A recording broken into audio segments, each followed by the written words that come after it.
What's up everyone, it's GS and welcome back to the channel. Today, we're diving deep into the world of AI models. We're talking about the brains behind some of the most impressive tech out there, the stuff that's changing the game in a big way. Now, you might have heard of GPT-3, BERT, or maybe even T5. These models are making waves, but let's be real, it can get pretty confusing trying to figure out what they actually do and how they stack up against each other. That's why we're going to break it all down. Compare the pros and cons of some of the most popular AI models out there. We're going to get into the nitty-gritty, talk about their strengths, their weaknesses, and what makes each one unique. Whether you're a tech enthusiast or just curious about the future of AI, stick around, because this one's for you. First up, we've got GPT-3, the language model that took the world by storm. This thing is a beast when it comes to generating human-quality text. We're talking stories, articles, even code, all from just a few simple prompts. It's like having a super-powered writing assistant at your fingertips. But here's the thing about GPT-3. It comes with a hefty price tag. We're talking serious computational power required to run this thing, which means it's not exactly accessible to everyone. Plus, there's the issue of bias.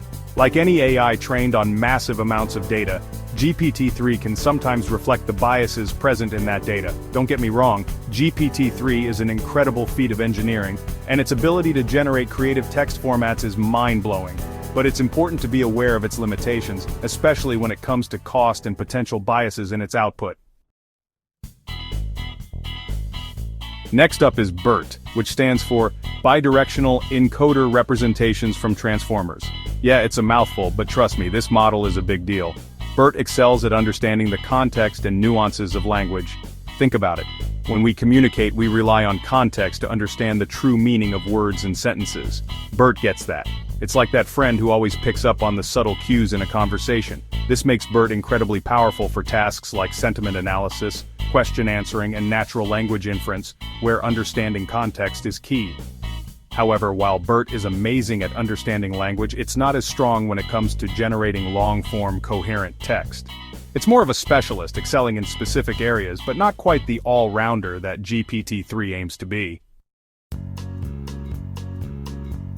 Now let's talk about T5, which stands for Text-to-Text Transfer Transformer. T5 is all about flexibility. It's been trained on a massive dataset of text and code, allowing it to handle a wide range of natural language processing tasks. We're talking translation, summarization, question answering, you name it. T5 can probably take a crack at it, and the cool thing is it does it all with impressive efficiency. Unlike some other models that require task-specific architectures, T5 uses a unified framework, making it more streamlined and adaptable. However, this flexibility comes at a cost. T5 can be complex to fine-tune for specific tasks. It's like having a Swiss Army knife with all the tools you could ever need, but sometimes figuring out the right tool for the job can be a bit tricky. Moving on to XLNet, a model that takes a unique approach to understanding language. Unlike models like BERT, which process text in a sequential order, XLNet uses a technique called permutation language modeling. Basically, it means XLNet can learn relationships between words in a sentence regardless of their order.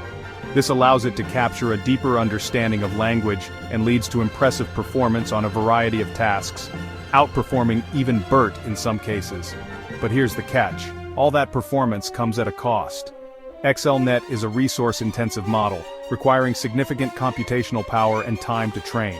It's like having a supercar. It can outperform the competition, but it requires premium fuel and maintenance.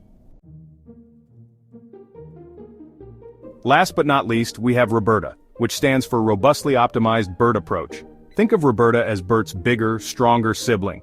It builds upon the success of BERT, but incorporates some key improvements in its training process. We're talking larger batch sizes, longer training times, and a more diverse training dataset.